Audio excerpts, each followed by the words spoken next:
قولوا آمنا শরীয়তপুরের নড়িয়ায় 4 জন কোরআনের হাফেজকে সংবর্ধনা দেওয়া হয়েছে।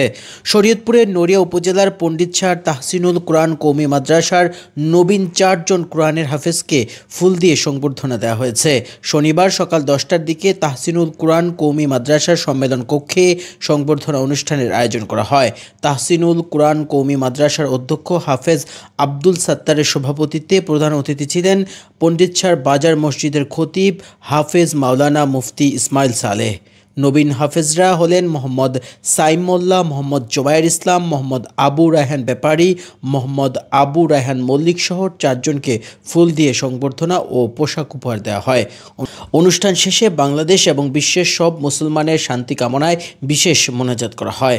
তাহসিনুল কোরআন কওমি মাদ্রাসার অধ্যক্ষ হাফেজ আব্দুল সাত্তার বলেন, আমাদের এই মাদ্রাসা প্রতিষ্ঠা হওয়ার পর থেকে 6 বছর 5 মাসে 81 জন কোরআনে হাফেজ হয়েছে।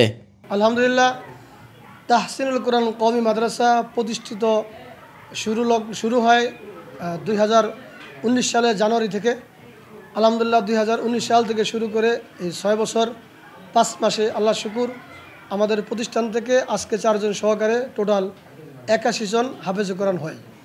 আলহামদুলিল্লাহ, আমাদের লক্ষ্য উদ্দেশ্য যে আমরা সামনে দাওরা হাদিস পর্যন্ত প্রতিষ্ঠান করার চিন্তা, যে আল্লাহ তাআলা আমাদেরকে করার তৌফিক দেন।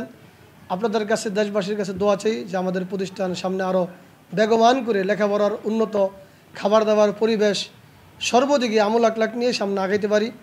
এই জন্য দেশ ও জাতির কাছে জনগণের কাছে দোয়া চাই যে আল্লাহ তাআলা আমাদের প্রতিষ্ঠানকে মঞ্জিলে মাকসাদে যাওয়ার তৌফিক দেন এবং সুন্দরভাবে সুচারুভাবে প্রতিষ্ঠান পরিচালনা করতে পারি।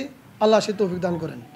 সংবর্ধনা অনুষ্ঠানে উপস্থিত ছিলেন শালদা জামে মসজিদের খতিব হাফেজ মাওলানা মুফতি মাহফুজ, শরীয়তপুর সদর হাসপাতাল জামে মসজিদের খতিব হাফেজ মাওলানা আব্দুল মান্নান, সমাজসেবক মুজাফফর তপাদার সহ শিক্ষার্থীদের অভিভাবকরা উপস্থিত ছিলেন।